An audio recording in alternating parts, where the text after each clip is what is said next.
기도합시다.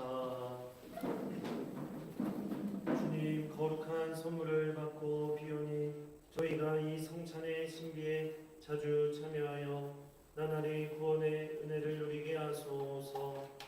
우리 주 그리스도를 통하여 비나이다. 아멘. 잠시 자리에 앉아 주십시오. 네, 특공대가 왔는 줄 알았는데 돌격. Hi. Great to have you with us. Lindsay Carter, author of Diagnosis Human. Love the title of the book. And I saw you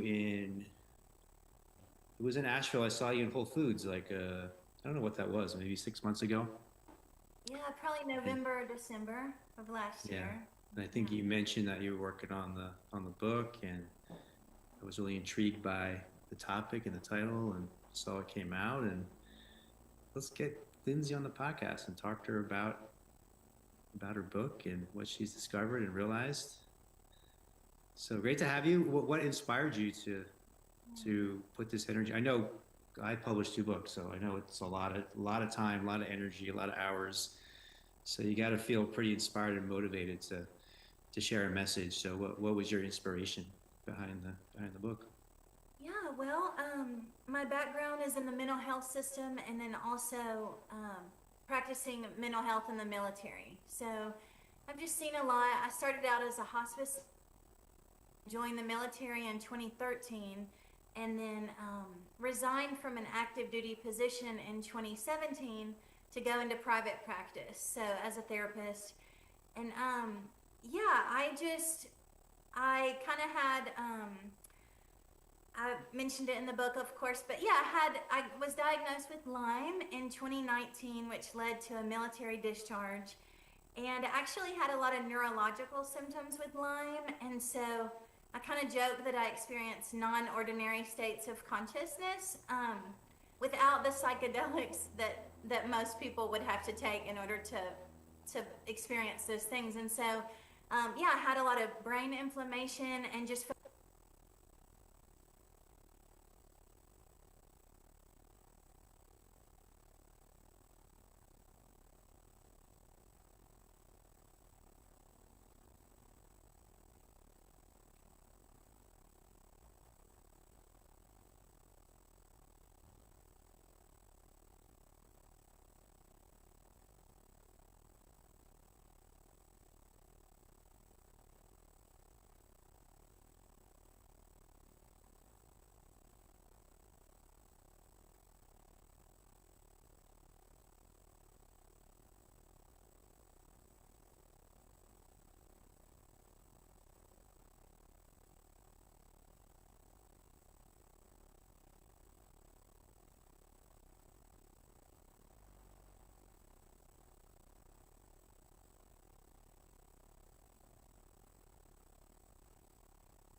psychology in international, intercultural, and multilanguage contexts.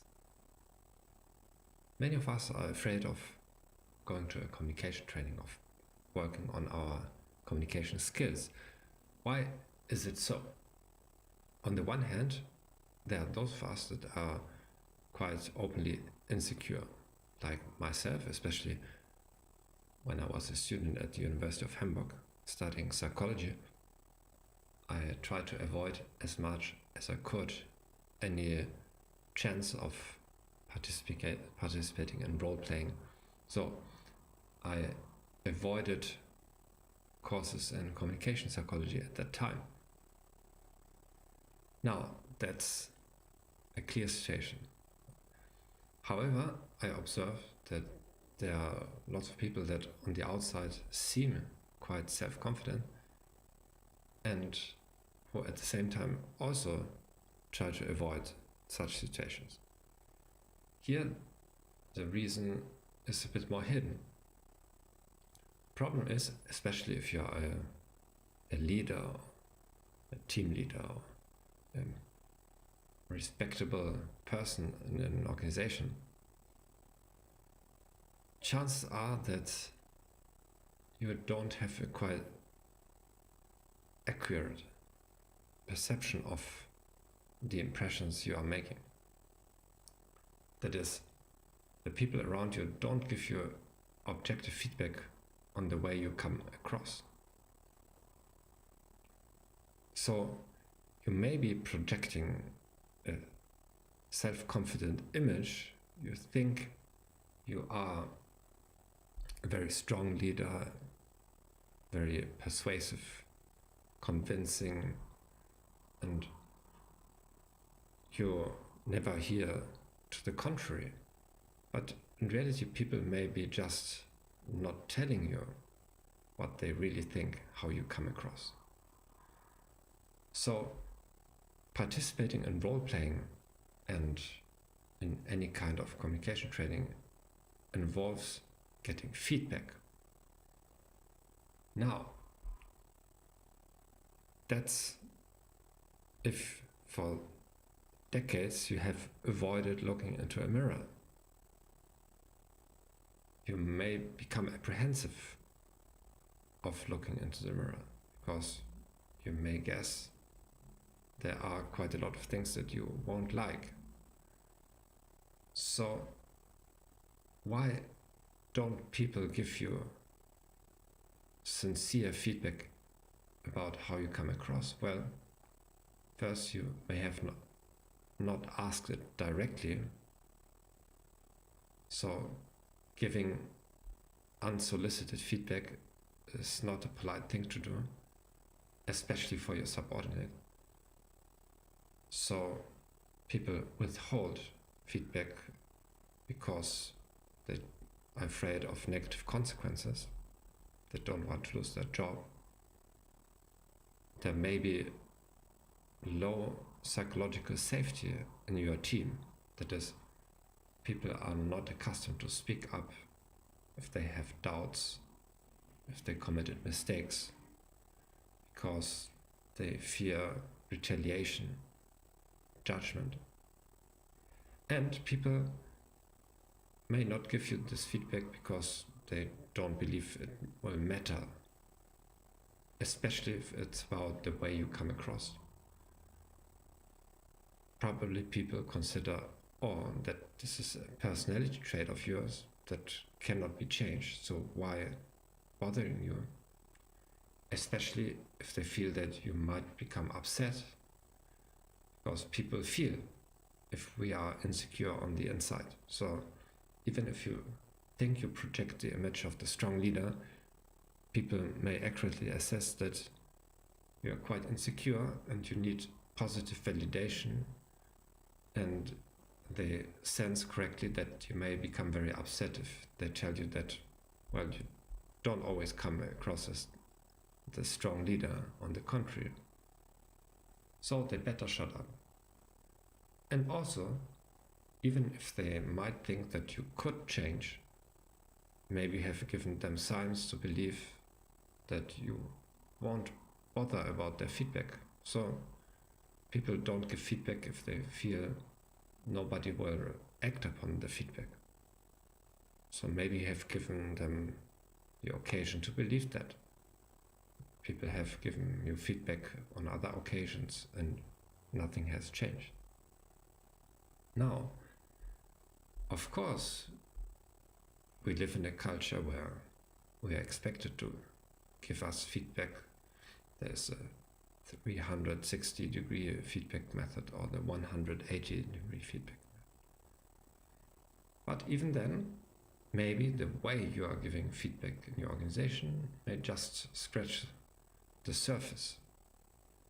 For example, after giving a presentation, you may accept a superficial amount of criticism, like, You could have presented the information in a clearer way, or you have spoken too fast, or you could maintain better eye contact, or could improve your pronunciation. All of that are still quite on the surface and not disturbing to somebody who has an insecure self-image. But if you ask people, tell you anonymously or in a trusting environment how you come across, maybe you will get upset when people tell you that, well, you came across as arrogant, or you didn't seem to care for your audience. That may be quite a blow to your self-confidence. And typically we live in a bubble that is our team members figure out what we want to hear if we are the supervisor. So they give us positive validation that we are the greatest. Then if you have a look at LinkedIn, so people validate each other in groups. Wow, you are so great. If I post a quote with a nice picture writing, good communication is built on effort. People will say, right, wow, how profound. Wow, I need to share this with my company, and so on. So you live in a bubble of people who pat each other on the shoulders, and you do the same thing on LinkedIn and with colleagues, but you are one big group. For group outsiders, it will look completely different. So a group outsider will not think that good communication needs effort. Is a very profound quote. They may even make fun of me. And the same may go for how we present ourselves in group meetings, or if we have industry meetings, round tables about the new frontiers in HR, for example. And maybe we are sharing quite superficial information, uninteresting, but we are clapping and patting each other on the shoulder, while a bystander may look more critical to this, at this. Now, of course, we can avoid communication training and work on our communication skills. Also, one problem is if we start working on our communication skills, it may show to other people that, well, why is he working on his skills? Maybe it's an admission that he's not so good. We don't want to admit that. And so we may not openly reject it, but we may say things like, well, I'm already a good communicator. I've never problems with my team. People like me, and so on. So that's a very dangerous situation. So if you really never get negative feedback on the way you come across, that should be an alarm bell showing that maybe you are living in a bubble, maybe you have not created enough psychological safety for people to tell you uncomfortable things. And you might also go the route and say, well, those communication trainings or the skill is very superficial. So I'd rather study a new programming language or something else, something more hands-on. So lots of us, we tend to discount communication as something wishy-washy and not technical enough. So it's not something where we can show, well, I acquired 20 new skills. So, because good communication depends especially on better listening skills and better understanding other people and also better understanding ourselves. And it's not something impressive like you post on LinkedIn. I'm proud to communicate. I finished my new online certification training at Stanford University for programming language X. That is more impressive. But, well, I improved my listening skills. What do you write about that on LinkedIn? Now, the problem is, even if you avoid looking into a mirror, people will look at you every day. If you avoid getting accurate feedback on how you come across when talking to other people, nonetheless, people will form their impressions. The only thing is they will keep them to themselves and they will talk among themselves without you. So, if you work on your communication skills or not, nonetheless, people will have their impressions of you. So, it would be quite intelligent to do it proactively. And if you really want to control what people think about you, well, then you should also do your job. If you have questions, if you want to invite me into your company to give a talk on communication psychology, please contact me. The contact details are here below. I wish you much success and see you next week. Bye bye.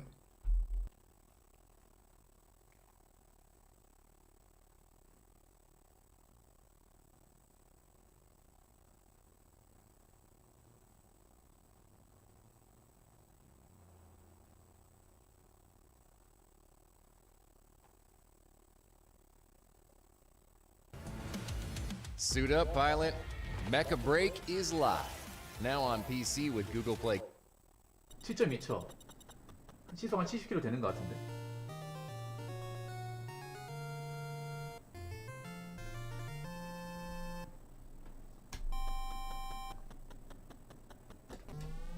와, 칼로리스 저리 가라. 야, 뭔 말치 뛰었는데 우리 칼로리스 형님이 이거 보면 누나 뒤집히겠는데? 야, 13m.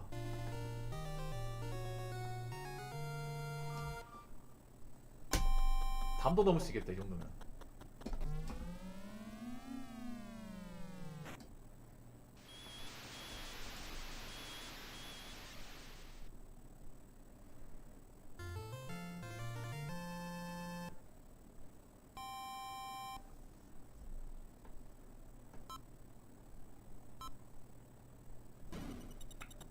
자, 110m 더 드리죠.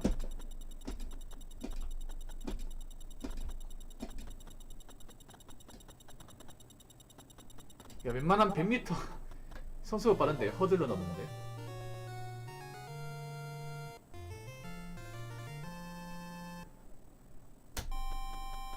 얘가 대박이죠. 이거 130m 예상합니다. 130m.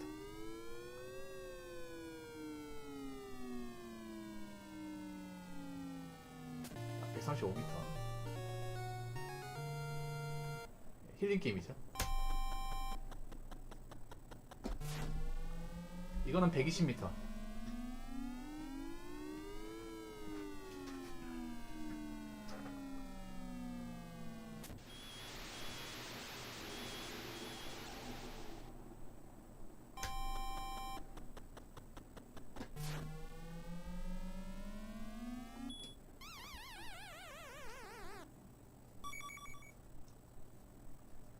자, 여러분 좋아요, 구독하기 한 번씩 부탁드리겠습니다.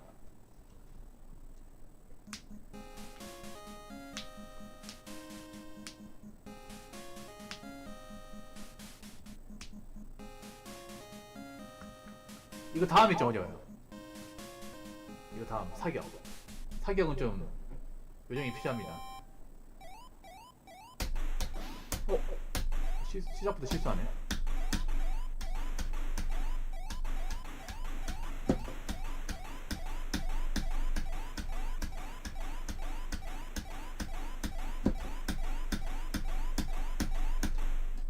이번에 실수 안 하겠습니다.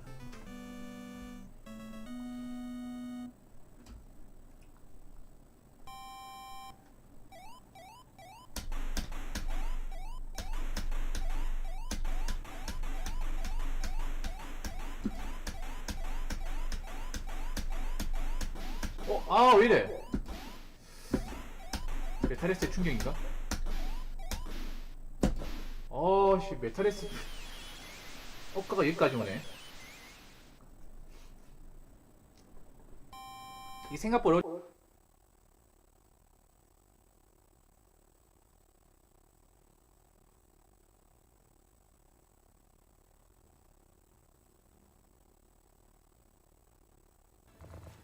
Oh, des cœurs, s'il te plaît, hein, des cœurs là.